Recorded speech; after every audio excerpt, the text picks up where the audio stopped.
A lamb lay there, barely moving. Its tiny body shivered uncontrollably, its legs tucked tight, its breath quick and desperate. Frost clung to its wool like shards of glass. The crowd kept their distance, hugging their jackets, whispering, shaking their heads. "No, don't go near it," a middle-aged man muttered. "It's half frozen already. Nothing we can do." Someone else scoffed. "Where's the shepherd? Who leaves a newborn out in this weather?" Another woman folded her arms. "Just leave it. Nature handles its own. We have no business interfering." But no one stepped forward. No one moved. The lamb gave a faint cry, thin, broken, almost soundless, and several people flinched, stepping back instead of forward. The cold seemed to deepen right then, as if the land itself was holding its breath. And then someone noticed movement at the far end of the road. A woman walking alone. A grey knit coat, snow-dusted shoulders, a messenger bag slung across her chest. She wasn't hurrying, but every step felt deliberate, like she was listening to something no one else could hear. Her hair was loose from the wind, framing a calm, determined face that did not belong to the panic of the crowd. Her name was Elena Ward. People exchanged glances as she approached. No one knew her well. She'd only been in Brindleford a few months. Quiet, polite, kept to herself. Just another newcomer trying to stay unnoticed in a town that noticed everything. But today, every eye was on her. "Elena, don't get close," someone warned as she passed them. She didn't respond, didn't even look up. Her boots crunched softly on the frozen ground as she knelt in the snow beside the trembling lamb. She didn't touch it yet. She only watched its tiny chest rise in sharp, panicked stutters, as if each breath might be its last. Behind her, voices rose again. "This is dangerous.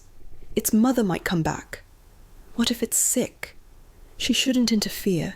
Someone call the farmer." Eleanor finally spoke, her voice quiet but firm enough that even the wind paused. "How long has it been like this?" A man shrugged nervously. "An hour, maybe.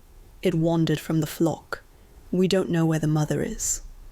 "Did anyone bring it into shelter?" she asked calmly. "It's not our place," the man said. "Besides, the owner would get angry." "So everyone decided to do nothing?"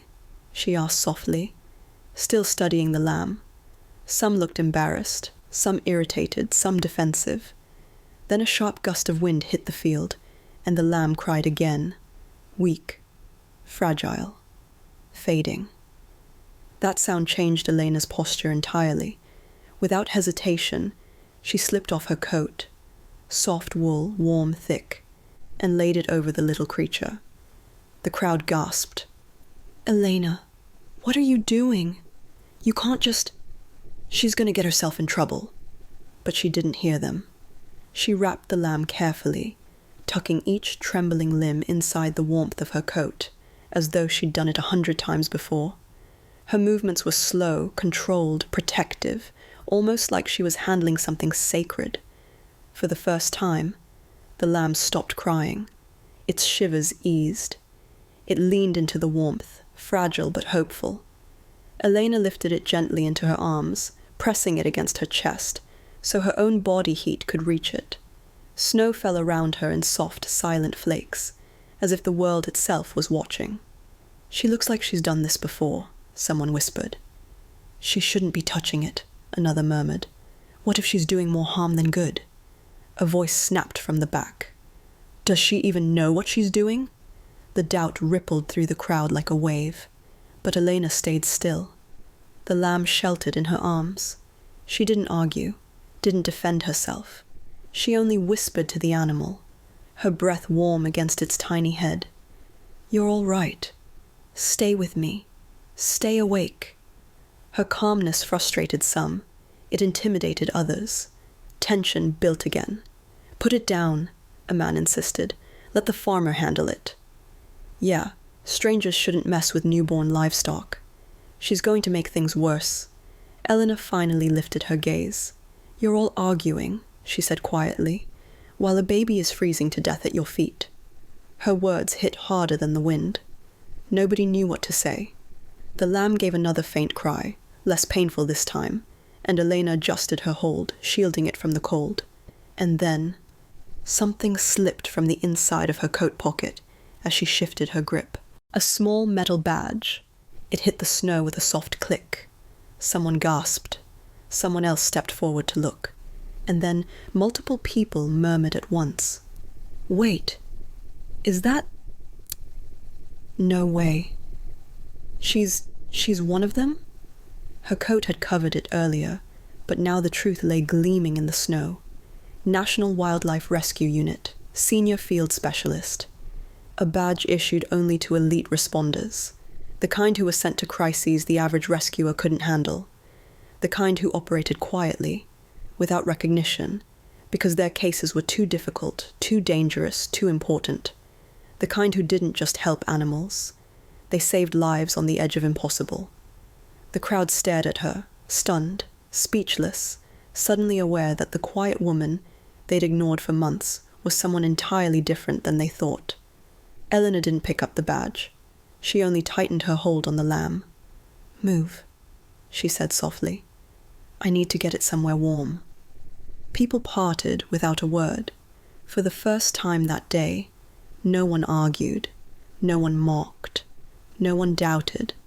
They simply watched, silently, as Elena Ward stood, snow swirling around her, a trembling lamb in her arms, walking with steady purpose toward the barn at the top of the hill, where the real battle would begin. Snow crunched under Eleanor's bows as she hurried toward the barn at the top of the hill. The lamb grew heavier in her arms, not from weight, but from the terrifying stillness in its body. Every few steps, she could feel its breath weaken, like a fading ember fighting the cold. Behind her, the townspeople followed at a distance, silent now. The earlier arrogance was gone.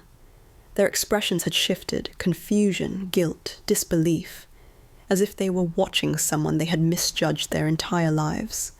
Inside the barn, the air was warmer but heavy with the earthy smell of hay. Elena knelt on a blanket and unwrapped her coat. The lamb whimpered softly, its legs twitching helplessly. "It's slipping into hypothermia," she murmured. "Stay with me, little one." Her hands moved fast. Steady. Practice. She rubbed its tiny body in slow circles, generating heat. She checked its breathing. She warmed its hooves with her palms. Her voice never rose, but her urgency filled the room like a drumbeat. The crowd gathered at the doorway, unsure whether to step inside. A man whispered, "Should we call a vet?" Elena didn't look up. Already did. As if summoned by her words, footsteps approached outside. A truck door slammed. The familiar stomp of boots echoed across the barn floor. Dr. Mason Hale, the county's senior livestock vet, stepped inside, brushing snow off his jacket. He froze when he saw who was kneeling on the ground. "Ward?" Elena finally looked up. "I need warm saline, and the heating pads in your kit." Mason blinked. "I haven't seen you since..." "Later," she said softly. "Please."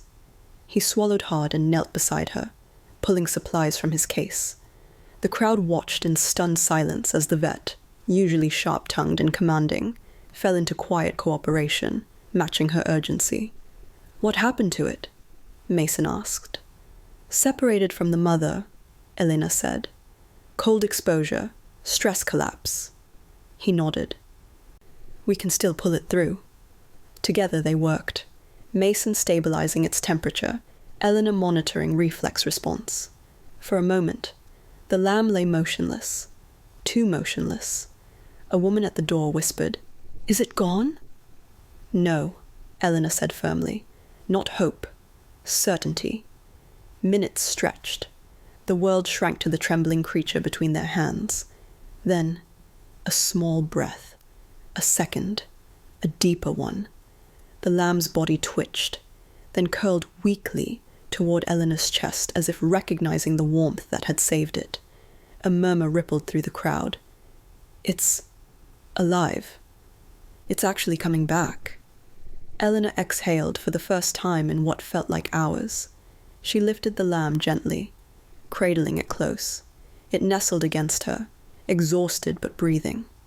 Living. Mason sighed with relief. Still the best field specialist I've ever seen. Someone from the doorway stepped forward, voice trembling.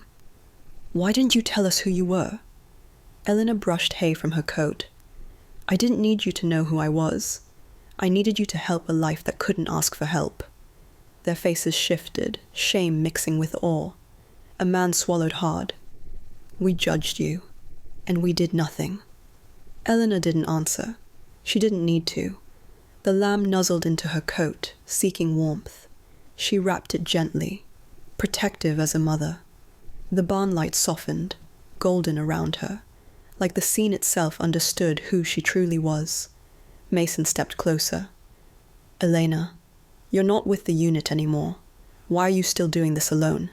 She looked down at the lamb, her voice barely above a whisper. Because every creature deserves someone who doesn't turn away. Outside, the wind eased. The snow stopped falling. The same townspeople who had mocked, hesitated, and argued now stood in silence, watching a woman they had underestimated, holding a life they had almost let die. An older woman's voice broke the quiet. Miss Ward, we're sorry. Truly. Eleanor nodded once, but her focus stayed on the lamb. Warmth finally returned to its tiny body. It lifted its head, blinking at the world with new strength. A small sound escaped it, a soft, fragile bleat, directed at the woman who had wrapped it in her coat and refused to give up. Elena smiled. Welcome back. The townspeople watched her in reverent silence. For the first time that day, they understood why the badge in the snow had felt heavier than metal. They weren't just watching a rescue. They had witnessed a calling, a woman who didn't wait for permission. A life saved because she stepped forward when everyone else stepped back. And the lamb, once trembling in the cold, rested peacefully in her arms, wrapped in the coat of the only person brave enough to kneel beside it.